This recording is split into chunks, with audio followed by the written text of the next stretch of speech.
So we're gonna be doing David Lee Hoffman's tea. Very generous samples from Scott Bond. So thank you for that. I've never tried any David Lee Hoffman's teas. I need to have my kettle nearby. Thanks for joining us on time live, maybe a few minutes late, but scheduled live. We're gonna make that a new reoccurring pattern. So we have a few to choose from. We have a Yiwu Sheng Lot 2600, 1980s. We have a Tongqing Hao Raw Pour, 1980s. And a Raw Naked Old Tree Cake. That might be Naka, Old Tree Cake. Guiding Mountain Yiwu. So that's 1998. So should be eventful evening. But of course I can't try all three in one setting. So I think I'm going to do the Tongqing Hao Raw Pour 1980s. Good morning from tomorrow. Hello Andrew. Good morning from yesterday. I'm going to pull up my kettle here because I'm going to need this water very hot.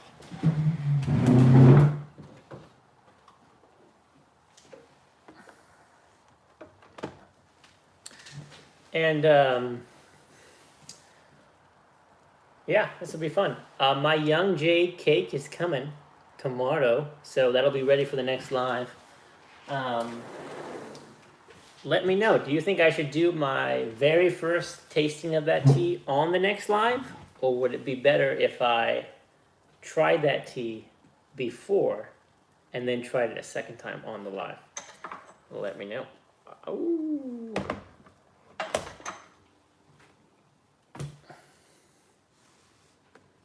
It's been a while since I've used this teapot, so special occasion.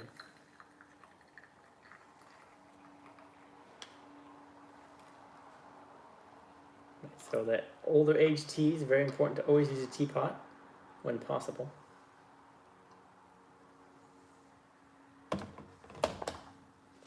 So Tongqing Hao, 1980s.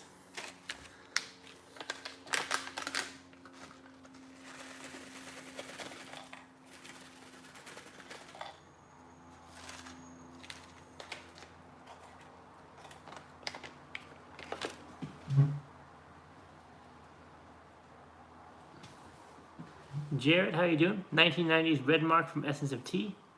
Remind me, what's the Young Jade? So the Young Jade is the 2021 Famous Mountain Blend. So the last time we saw Young Jade was 2012. That was in that small brick that was compressed by Danong. And that's actually Elaine's name. So she usually saves very special tea for that designation. But that's what this year is supposedly. Underwhelmed tea upon arrival, and we're talking about Boulong. But now, ever since then, Elaine started to drink that tea almost daily, and she can't get enough of it. So it's starting to reveal itself, you could say.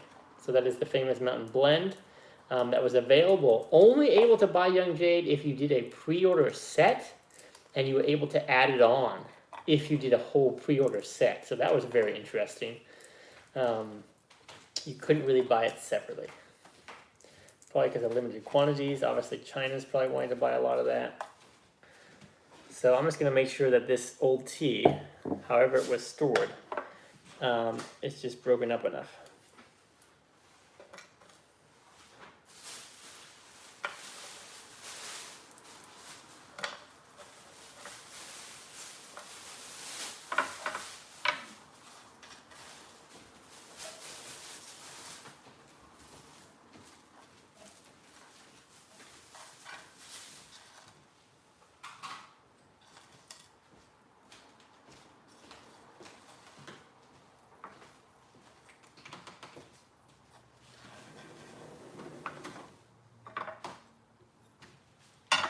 In these old teas, you gotta make sure there's enough tea. And sometimes counterintuitive, but aged tea, because expensive, but also because it's old, you do have to use more, unfortunately. 3 grams would not be a fair comparison, especially if it's potentially coming from small bushes. And even if it is coming from old tea trees, right, you still need enough. I'm gonna do a double wash here, just because I'm unsure of the origin. Yes, use more. Thank you, Scott. Thank you, Scott. Scott is the savior. So, I think you may have even sent me a response on my Instagram. I think you may even sent me a response on my Instagram. I don't know if I got it in time. So we are drinking the Tongqinghao 1980s Raw Pour from David Lee Hoffman's collection.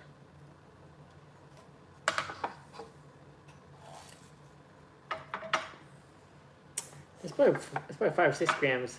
I could put in more, but I think just from my taste profile, I want to be careful not to overdo it. So we're gonna get this right off a boil for this wash.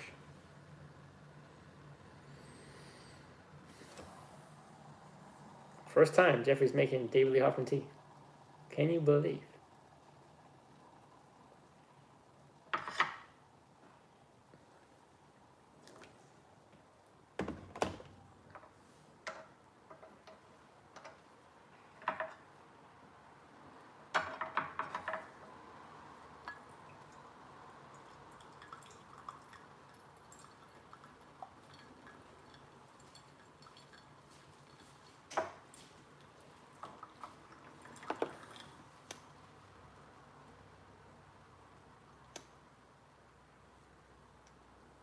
Well, that tea is definitely aged.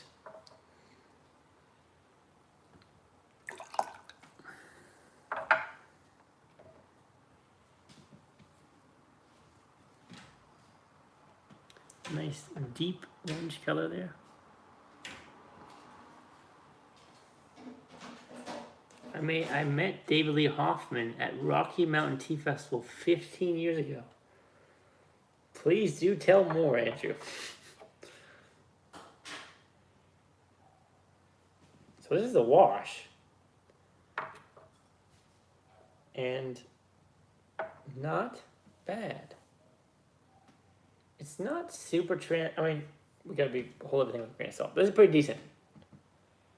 Right? There's some translucency. That does feel like a little bit of opaqueness, but not bad.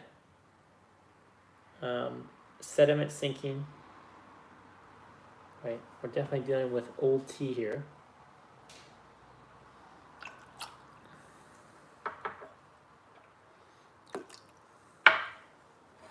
Also, take everything we're saying with a grain of salt today because I still don't have my senses back from my smelling. My smelling is not returned.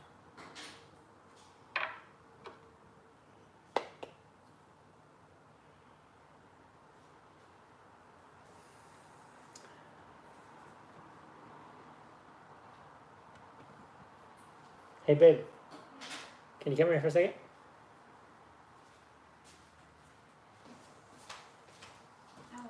Can you smell this?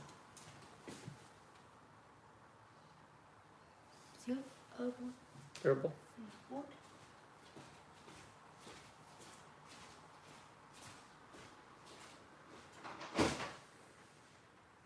So with my slate kind of weak senses, this is definitely more on the more pleasant side, more on the herbal side. Sometimes I mentioned those old teas, which I don't drink much of them anymore, have like a Play-Doh-like aroma. I know that sounds strange, but this almost has it, but doesn't. So it's better than, you know, what you usually can get from HT at affordable price points. But I need to, we're going to spend some time with this tea today.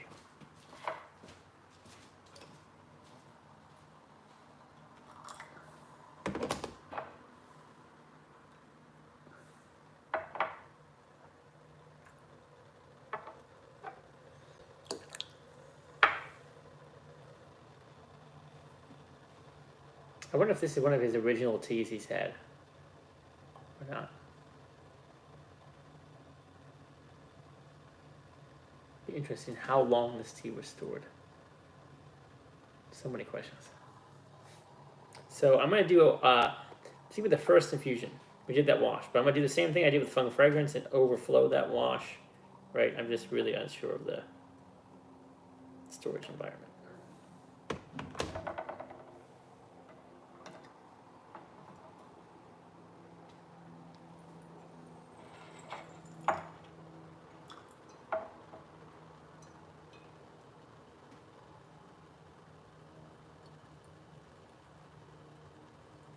Look at that color.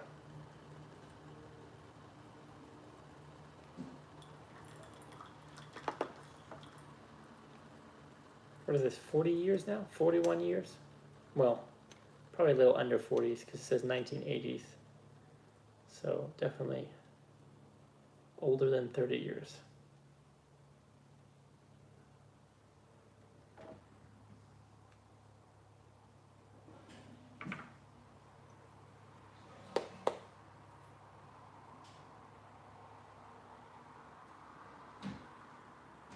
It's like weird. It's like a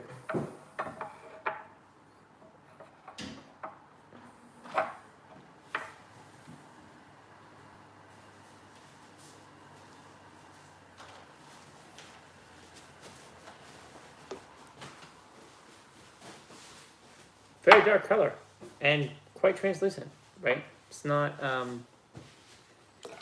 it's quite decent so far. This is true aged tea here, so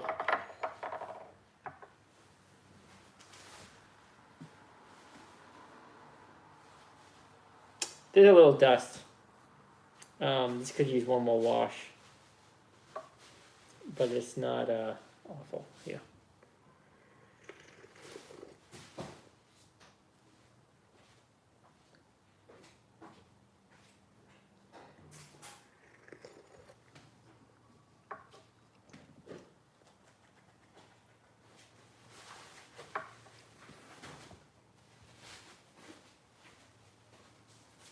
Here we go. We got some stuff here. Stored in poor tea cave, but not sure how long. Tia's had it there.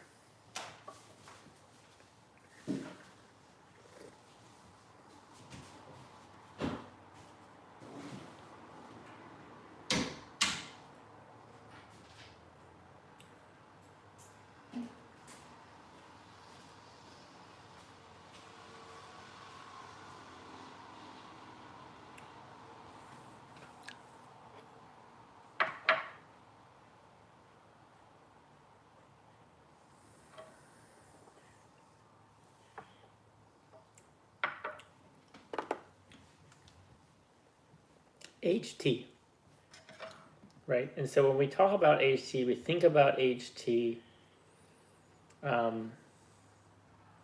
There's aged poor, and there's really phenomenal aged poor. So there's the concept of having tea leaves pressed into a cake and then aging them. And there's also the concept of correctly aging tea, right? Taking the tea, proper kilgreen, proper compression of cakes, allowing for a nutrient-rich, healthy post-fermentation, right? Cleanest environment possible to accelerate a healthy post-fermentation process so that tea can develop, right? Whatever's going on microorganism-wise, right? Developing, compounding, enriching, becoming more predominant, right? That's what we all want in a pour tea. And so it also just really shows you how important the raw material of tea is, the processing of the tea, to really give the best roadmap for the aging of that tea, right? Why do we spend so much time on raw material, raw material? It's so important because if the raw material is not good to start with, or it's not done properly, or it's not kilgreen properly, it's technically not pour. And it won't really have the same effect as aging. I'm not saying anything about this tea yet. This is actually probably better than what I was expecting, right? This isn't anything phenomenal. It's not competing with Truly Simple Elegant or Evening Fragrance Jade at all, right? So that's a totally different category. But for aged tea you can get on the market, this is quite interesting, right? This is truly aged, and that is quite rare. tea that is truly aged. How is your approach different because I know the history? So it's in some ways it's kind of nice because I don't have a lot of biases, right? All I know is David Lee Hoffman picked up this tea. I don't even know where he picked it up, how he picked it up, where he stored it. And back in the 1980s, 1990s, it's very likely you wouldn't even know what you're doing with tea. Can't even speak the language. You might get lucky because poor tea wasn't really internationally popular at that time, nor was it that popular inside China, right? So there probably was not really a lot of mislabeling or fake produced teas. There might have been a little talk about old tea trees, and very few people would be able to have access to old tea trees, but there probably was properly produced pour in the way it was just kind of haphazardly picked and haphazardly shotchinged or kilgreamed and haphazardly pressed into cakes and then put wrappers on and sold to big factories. So the concept of pour was probably pretty consistent.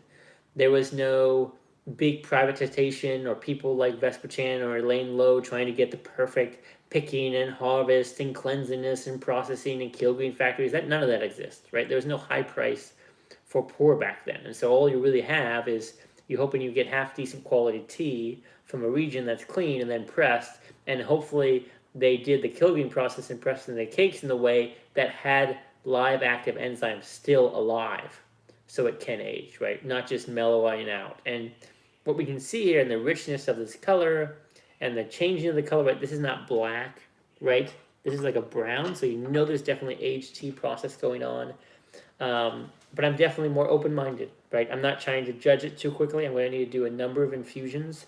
The first cup I drank very hot, and now I want to cool down. I want to take some time and then drink this tea and see if it changes. I'm going to do a number of other steepings. I want to see, can this tea do multiple infusions? Is it durable? Or is all of that strength in the first infusion? Because I didn't pick up any body feel, right, or thickness, which I've noticed from Redmark and Evening Fragrance Jade. Like, you can almost overbrew those teas and they're just so thick. And I didn't pick that up. And so I'm hoping it will develop into thickness. Rather than that was kind of the punch and then it's going to die down. But we'll find that out together. But in some ways it's kind of nice. It's kind of fun, right? I got to be careful what I say, right? I don't know the history of this tea.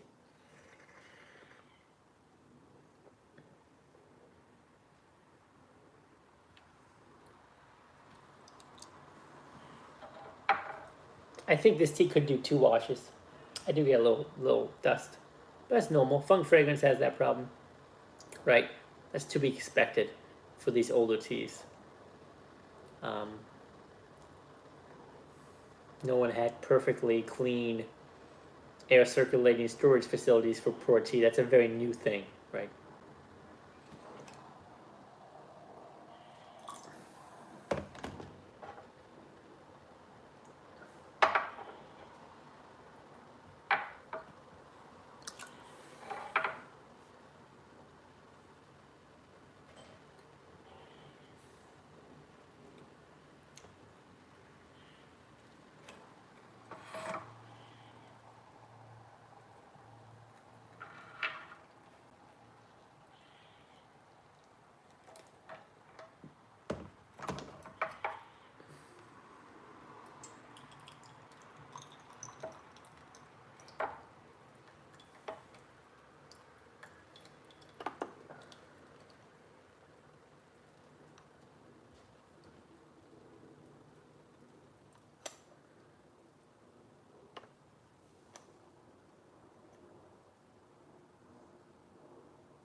What I'm really looking here and what I'm really depending on when there's a tea I don't know the history on and I'm trying, what I'm really looking for is my stomach feeling. I'm really paying attention to how it's affecting my stomach, how it's going down, the aftertaste in my mouth. Is it clean? Is it leaving on any unpleasantcies? How does the throat feel? And then my stomach reaction. That's where I'm really paying the most attention here. And also, my sinuses are not the best right now, still because of COVID, so hopefully that will return one day in my life.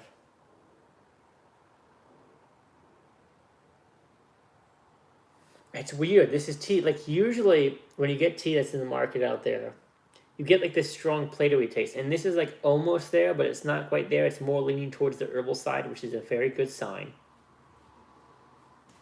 but it's probably not my flavor profile. Can you smell some again? Yeah, same tea. Right, I think I just had a lot of unique personality characteristics of old tea trees that have been aged. Right. Sediment sinks, all very good. Nice rich color. Not quite like red wine, right? You want to look for that aged tea that has kind of that red wine characteristic. And so this is also tricky. Why is aged tea so tricky? Well, I'll tell you why aged tea is so tricky. Because you can't completely discredit. Some people give David Lee Hoffman a bad rap. Maybe I even did so before, right? And I'll kind of talk openly about that. Why? Right? Guy can't speak Chinese. Goes to China. No formal training around tea. No one's really a poor expert at that time. Just trying, drinking, using taste profiles, and testing a lot of tea and making a documentary, great publicity, making him look like expert. But you have to say, he was the first person to do it, right? He probably knew more about pour tea than most people at that time, regardless of his experience or how he studied, etc., because of just going there and doing it and tasting, right? And so, and he also timed it right. He was lucky. He was one of the first people over there. And so by being the first person over there, you're going to have access to material that maybe other people don't. Because if someone did what he did today, there's no way. Well, people do it all the time. They have small companies popping up, right? There's no way you're going to get good tea.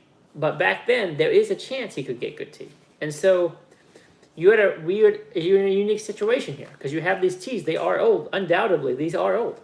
They were purchased probably 1990s, right? And they were stored that long. That's a track record, right? There is record keeping there. Undoubtedly, these teas are old, and that's a real fact. So that's a unique thing. And to be able to drink tea that old is a treasure. But also, it's tough because there isn't a lot of access to aged tea. And online, who knows if the tea's actually old. And so when you do get some teas that are actually old, what a treasure that is, and they're probably going to be expensive. But is there really, can we really say, is this good quality or not? We don't really have that experience yet.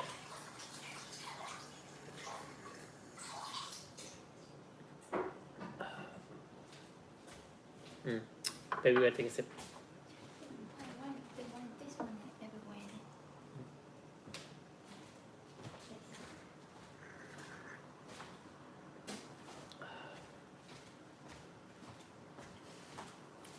Because you don't have anything to compare it to. It's just that this is old tea. This is old tea. This is truly old tea. That's it.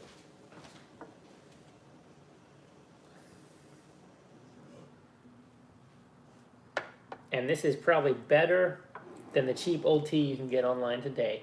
But is it good? No, it can't really compete with Eating Fragrance Jade. It can't compete with Truly Simple Elegant. But it's old. It's been aged. It's kind of still alive. It doesn't have strange, weird aromas like Ploto or fishiness. And this is probably far better than what you can actually get online from other vendors who are selling who knows what kind of tea at some affordable price. And if you didn't have those experiences, let's say it's some of the Danone teas or Vespa Chan teas or some of these auction teas or Red Mark or Eating Fragrance Jade or Truly Simple Elegant, right? You could probably sell this tea at a very high price, and it could do quite well in the market because this is true H4 tea that has value.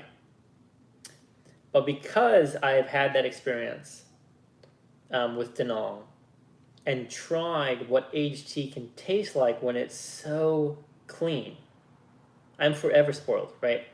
I drink this tea, it's good, it's aged, it's soft. It doesn't have unbelievable thickness and abundance. It does leave a little bit of a dusty-like characteristic in my mouth aftertaste. But that's it. That's all I can really find. And usually I was expecting, oh my goodness, what did this cave do? Mildew, mold, maybe some bad quality tea, maybe some weird artificial aroma. But back in the 1980s, 1990s, there's no fake tea. There's no mislabeled tea, right?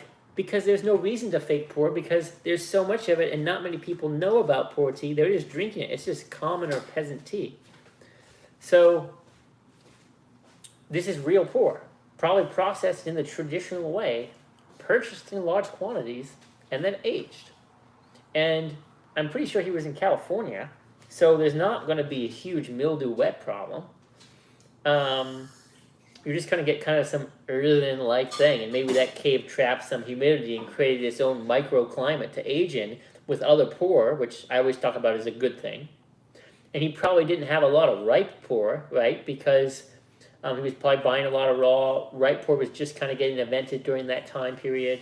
So it probably was just a lot of raw with other raw aging.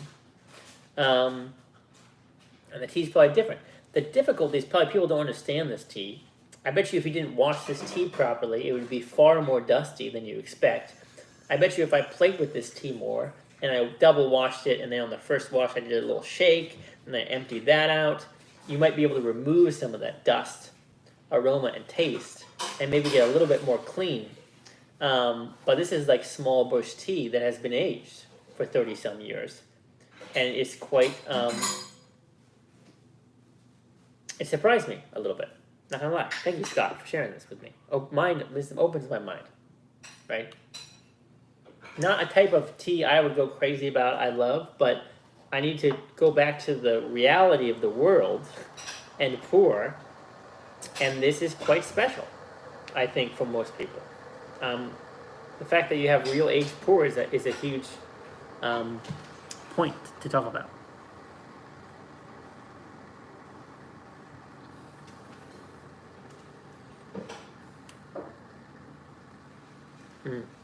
I'm more excited than I was before to try these other two.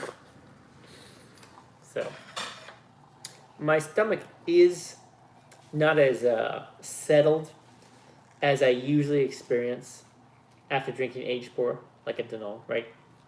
It's a little bit more like I'm drinking a little raw pour from small bush. I feel a little bit of it. It's not extreme, but it's there a little bit. And then also might just be because I'm drinking this so strong. But usually you can drink aged pour pretty strong if it has 30-some years on it. But it also might just be because it is from smaller bushes, it still has a lot of energy in it, right? That's not a bad thing, right? Small bush tea back in the 1980s, 1990s was not overpicked, right? Grown in clean environments, and everyone knew pour tea must be aged before drinking. So this is aged, and now can drink it. Okay.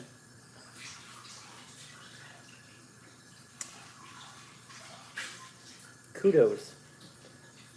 Well, I've only tried one of three. Maybe this is the better one. Maybe this is the best one. I don't know.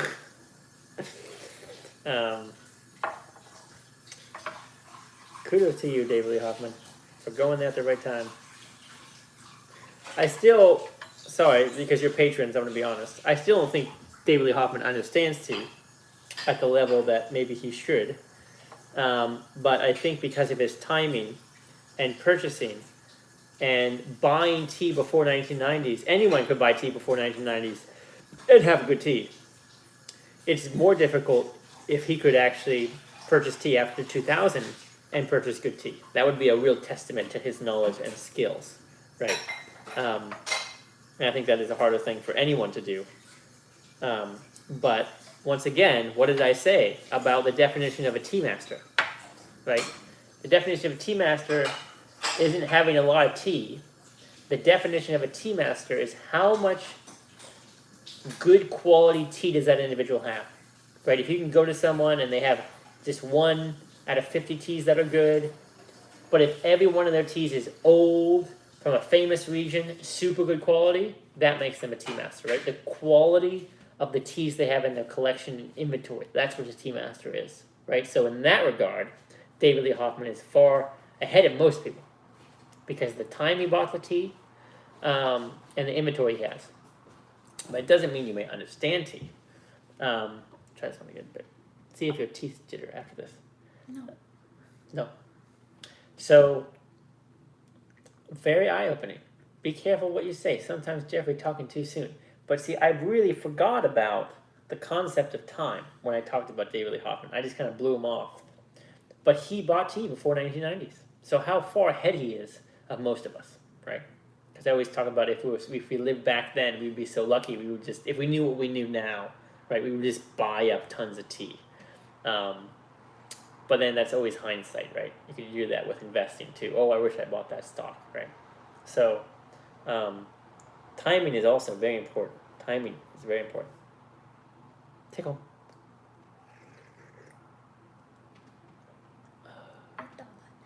Oh, that's fantastic. So this is true HT, better than probably what you can buy in the marketplace. Not bad. Something to be probably shared and enjoyed. I definitely like other types of HT a little bit more. That's probably because I'm spoiled, right?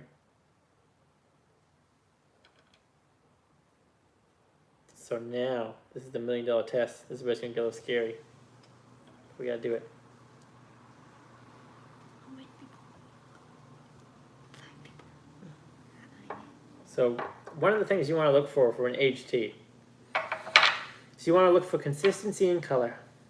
You want to look for consistency in color. You do not want black pieces, because that means ripe tea was blended in, right? You want raw. You want to still see green and brown colors to them, right? Some of these leaves look very alive and malleable, and others look a little bit less malleable. But I'm going to put these in my wash bowl and let those unravel. So far, I have not seen black stems or leaves, which is a very good sign that this is indeed aged raw.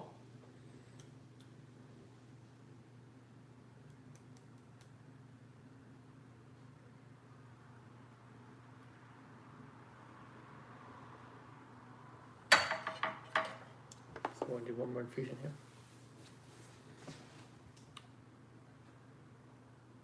I would be curious, Scott, if you're still on here, the price of this tea and the accessibility of it.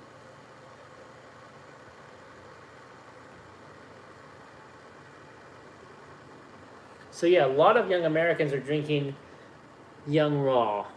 One, because who can drink aged raw, right? The scarcity of it, the price of it will also be remembered as early adopters. That's true, because we also will be remembered as early adopters. I like that, Andrew. That viewpoint is good. A lot of people drink young raw because it's easy to create a company and sell young raw. So $40 for 445 gram cake. $40 for a 445 gram cake. So that's under market value, right? That is under market value for a tea like this. Would I buy this tea? No. But I will say that is under market value. Someone could buy those teas and sell them at a much higher price. So thanks for saying that, Scott. Sorry, my head's all over the place. I'm just gonna do 1 or 2 more infusions, then I'll talk crazy. But I want to drink this tea a little bit more.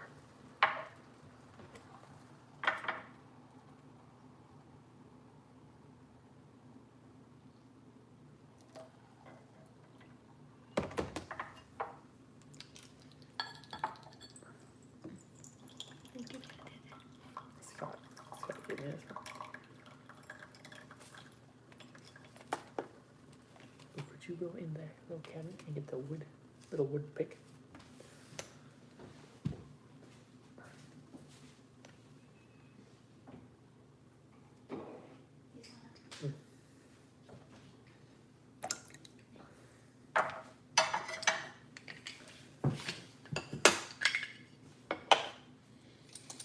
Yes, a lot of people in America drink young raw pour because you can go to China and buy it.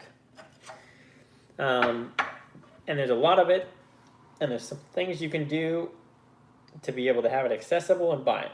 But aged raw there's a lot of fake, and no one's going to believe you if you have a 20-year-old pour and you got it at an affordable price, because there's none of it.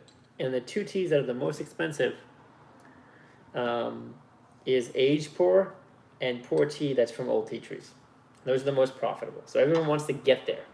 The problem with small businesses is they don't have a lot of capital. And so they have to create a story, and they have to create wrappers, and they have to find a way to sell product. And yes, they can be passionate about a product. Yes, they can be knowledgeable about a product. But at the end of the day, they have to create capital and sell a product. So they're in a tricky situation, because in order for a pour to make money, you have to buy a lot of it. And then you need to age it, which means you can't sell it all. So you have to sell at least 50% or 40% of your yield, and then you have to save the rest for 10, 15 years. Where are you going to get the money to buy next year's harvest and repeat, right? Buy 100 kilos, sell 40. Next year, buy 100 kilos, sell 40. And every year more expensive. One option, sell ridiculously high profit margins, or sell low quality tea and have those ridiculously high profit margins, or be a very wealthy person. So most small companies are in a tricky spot because they have to sell out most of their inventory so they can buy next year's inventory and buy next year's inventory. And maybe if they manage money really well and they're really sophisticated with marketing and businesses, maybe they could slowly build up, like the first year save 10%, first year save 10%, next year save 20%, next year save 30%, and build up that inventory slowly. But most of the time it's just going to be selling new tea, because they got to buy a product and sell it, buy a product and sell it, and that's their business model. And that's why they have young raw pour tea. Very few people can buy a lot of tea and then age it. But that's also the same beauty with the pour industry. If you're able to sell 50% of your inventory, your job will get easier in 10, 15, 20 years, because you will have old tea and you will have value. But the other problem with the market today is, unfortunately, a lot of pour teas don't have proper kill green process. They don't have proper kill green process. They're just making green tea, pressing it into a cake, and then they're going to age it, not going to have any value. And some of the vendors may even know that after 5 years their teas are not so good and they can't increase the price, and people don't want to buy those teas because they've seen them for 5 years. They think they're boring and they aren't developing and having radical changes. So people want new things. They want to see new things. They want to buy new things. And that's also the market. And there's very few people in the market that are knowledgeable about pour tea, who are willing to pay that higher price, right? So there's a lot of different conflicting things on why young raw pour is so popular.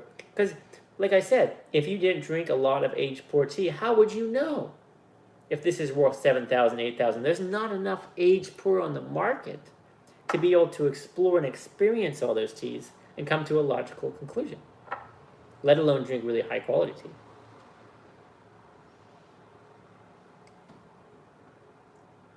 Not like before.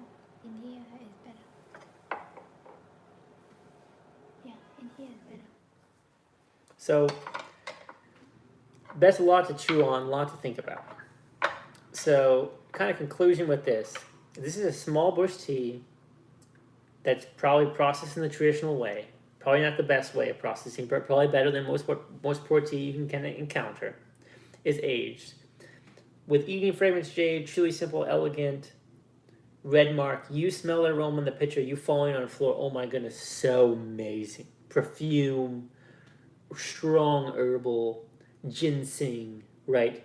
This almost more of a dirty like aroma coming out of the pitcher, but really kind of quite pleasant, woodsy like herbal aroma from the leaves, right? So that's quite unique and special, and that has kind of shows testament to the post-fermentation process. Could you have gotten a better aroma through dry storage, per se? Vesper Chan loves dry storage. Maybe this tea could have a better shot through dry storage. But nonetheless, it has been aged. So I'm going to drink another cup here.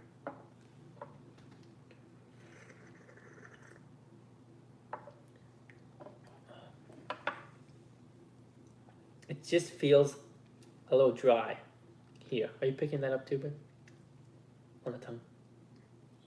Or is that just me? Yeah, we do. Okay. It's a little bit of dryness there. So we're going to do one more infusion.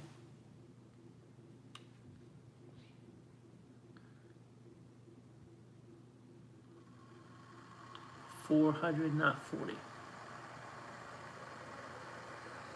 So, I mean, if you think about that price, $400 for 445 grams. I mean, What is that? That's like $90 for 100 grams for a 30-year-old tea. That's real aged. I mean, yeah. If you want to drink some aged tea, don't want to break the bank, and you want to share some aged tea with someone who doesn't know about pour, or maybe knows a little bit, or you're unsure what kind of pour they're drinking, maybe start with this, see their reaction. But it's not clean. I don't feel it's really clean. I think it's cleaner than most, but I do feel like it's a little dry. It's a little dusty. I think this tea could do pretty well with a little bit less tea. But it's holding up well. It's holding durability, right? We're on steep for 5. And it's holding its own. The tea leaves are alive. They're somewhat abundant, right? Because there wasn't a lot of overpicking back then. This tea is decent. And that's just the trick of the trade. You buy tea that old, that was truly from those year periods, you're going to have an advantage, right? No overpicking, not a lot of pesticides usage. It was just tea getting pressed into cakes and essentially aging it. This is probably going to be better than a lot of the new raw pours from small bushes, because who knows how those are being processed, right? High temperature, get them super aromatic the first year. I bet you this tea was nasty first year or two, right? Just nothing special, kind of dirty aroma, taste profile, but it kind of just left time to just stick with it. I don't get a really complex mouthfeel, but I do get at least somewhat heavy mouthfeel, right? So there's something to it. Something to explore. I think this is kind of a nice in-between to what a lot of the aged tea that's out there and a lot of the aged tea that's too expensive. Just a unique experience to drink tea this old. I'm not getting a lot of jitteriness, not getting a lot of caffeine. I was getting a little bit of sharpness in the stomach, but that's gone away a little bit. And so yeah, the dryness is coming back for sure. So you're just getting that dryness. But I think that's just a characteristic of small bush tea, and that dryness could actually maybe be fixed if I used a little bit less tea, and maybe I did shorter infusions. But look at this, 6 infusion, right? 5 or 6 infusion, and really maintaining that color, which is very good, right? It's kept its abundance to a certain extent.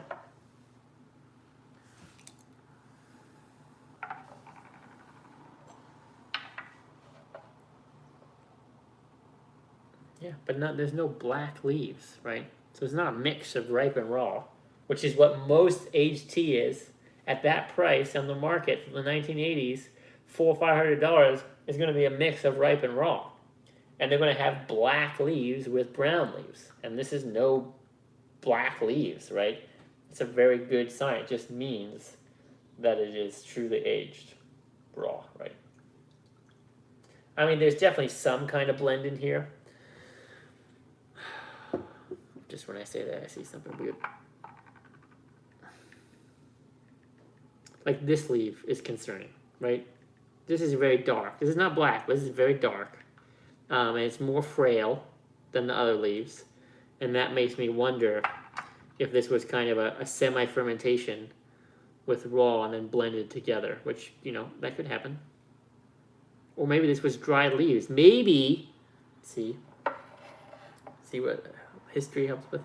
Maybe those are those Huang Pian, those yellow leaves, right?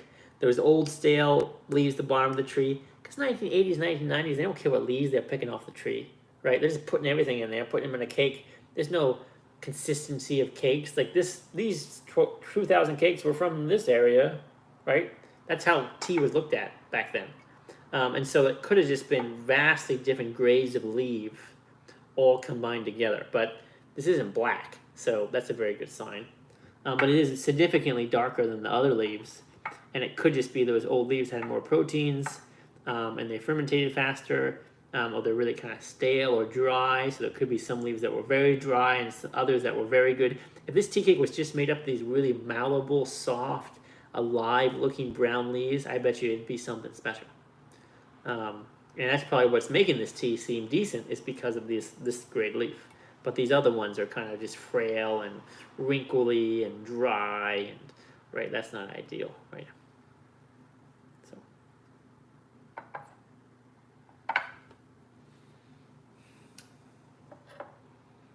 but from an investment point of view, this tea you could probably sell to the right person for a very high price.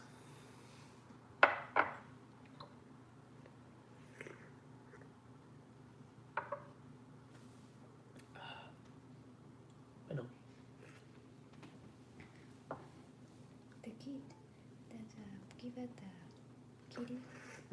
They have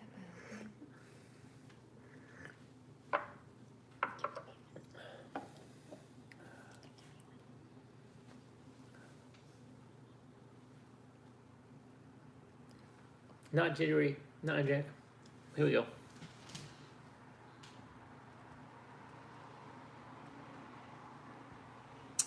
When Hoffman gets evicted all that tea from his cave, he's going to have to go somewhere. All that tea. The thing is, no one in the market understands what good tea is, right? Because no one's had the opportunity to try it. And so,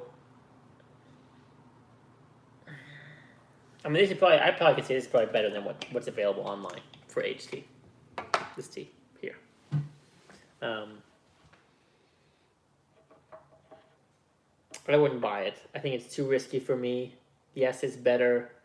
So if you say, well, Jeff, you could sell us higher price, why don't you do that? Because I pulled myself into a corner of this kind of very high grade tea to the point that it's almost hindrance to my tea consuming habits, right? There's very few teas I can even drink because they got so spoiled at Danong and their standard that I would literally have to purchase these teas, and you probably could sell them at a higher price, but I would have to go find a clientele that I am not connected with. I would literally have to go find a clientele who has had not experience with extreme old tea trees, ancient arbor, very clean aerial fermentation. Like they're not even aware of that. And then go to a clientele who's willing to spend outrageous amounts of money for tea, with their own understanding of what good tea is, and then convince them to sell it. Because this kind of buyer is very much into the idea of buying very expensive teas for status, right? They probably spend a lot of money for this, drink it once or twice a year. But if someone really were to drink this tea every day, they'd understand what it is. And it's not something that you would probably want to drink every day. Because it's not as multidimensional as some older tea trees or ancient arbor tea trees, right? So you'd have to be someone who wants to spend a lot of money on it for status, at least get a few other experts in the field to be like, this is old tea, yes, I confirm with you. And then they would purchase it, and then they would drink it on special occasions. But if you really drank this tea every day, I think you might get bored of it. And that's just the state of the world. But it is more clean. You probably wouldn't get sick from it, which a lot of other aged tea you probably would, right? You probably would get sick from it. But even for me, it would be tough because I do feel a little bit of potency. I don't know if that's from the tannins. I don't know if that's from the small tree material. I don't know if that's from the storage condition, right? But it would be difficult for me to drink this very often. So that's kind of my first impressions of this tea. I do want to do one more infusion before we wrap things up here. Any kind of questions, or maybe you could all share some comments that would help me think in a different way, or share things I maybe have experienced with this tea, but I wasn't able to talk about. Here we go. When Hoffman, I think he has to be off the property in a month, and the coming to an end. Really, it's that soon? I thought that thing was going on like last year. Was like last year. And also, keep in mind, everything I'm saying, I am only applying to this tea. I'm not saying to David Lee Hoffman's tea, right? This is just this particular tea we have decided to drink today. Hey, Daniel, if you could post that link in the Patreon on the comment of this live stream, that'd be super helpful for everyone.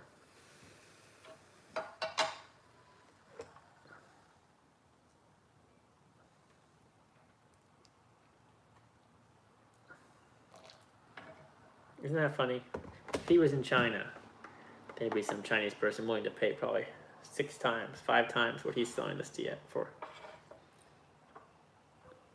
But I don't know anyone who would buy this tea in my clientele. He says he has it in the cave.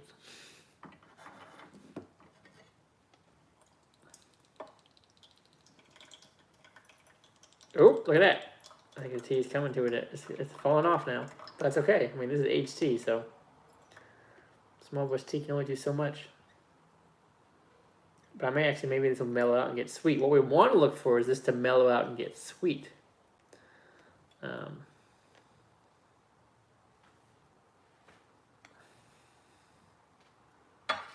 Thanks, Daniel. I just saw you posted that. Appreciate that.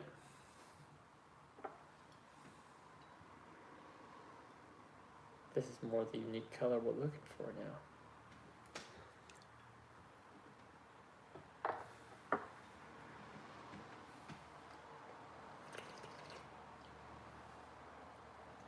Yeah. Get a little better picture of this dot. The tea, Scott is very familiar with this tea. Is it about to drop off now? Yeah. But still, I mean, it held a good run. See, now I'm picking up that kind of aroma. And I wonder if that aroma is from the cave. So this one is from 1980. Mm-hmm. How long? So 35 years, probably. No, 40 years. Yeah, but well, it wasn't picked in 1980. Maybe it was picked in 1984 or 1985. But it is truly 30 years or older. Wow. That is why. Yeah. It's pretty good. Because it's not like super old tree, but it is real poor that was cleaned and then aged. Pretty good.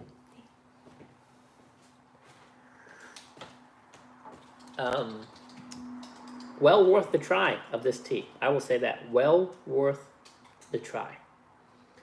And at that price, you can't really complain. Education, new experience, relatively clean, truly aged tea, learn a little bit. Not a bad tea to have there for people that are unso knowledgeable who want to try aged tea. You have it in your collection. Don't feel like you're breaking the bank when you're sharing it with people. I am very pleasantly surprised. Tongxing Hao raw pour 1980s. Very interesting. That was a very educational experience. Thank you, Scott, for sharing that. We have two more. The next live will be the Young Jade. I'm gonna try to get as much information I can about that tea. How much is that? It's a $400 for 450 grams. So it's like 4.5 of those small cakes. $1. Yeah. For really cheap. I mean, it's too. I mean, it's cheap for what it is.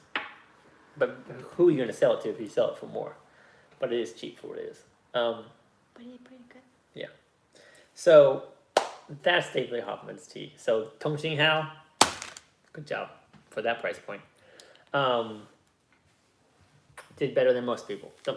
I mean, this not you wouldn't have regret if you had a couple hundred of these in your inventory. There wouldn't be a lot of regret there. He probably paid dollars for them. I mean, maybe. I bet you he paid like $4 or $5 a cake back then, maybe less. So Did we do Yeah. this one? yeah, we got two more to go, but we won't be drinking them now. We'll save this for another live stream. We'll do the Yiwu Shengbing 1980s next time. But the following live coming up this next Thursday will be Young Jade.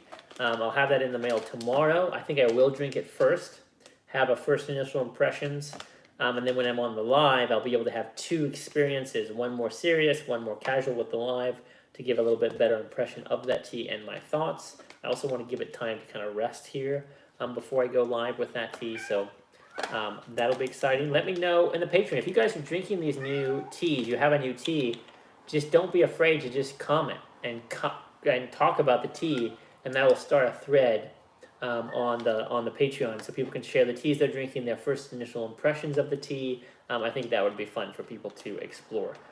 So thank you all for sharing those. I'm just going to double check any comments that I may have missed before we close out for today.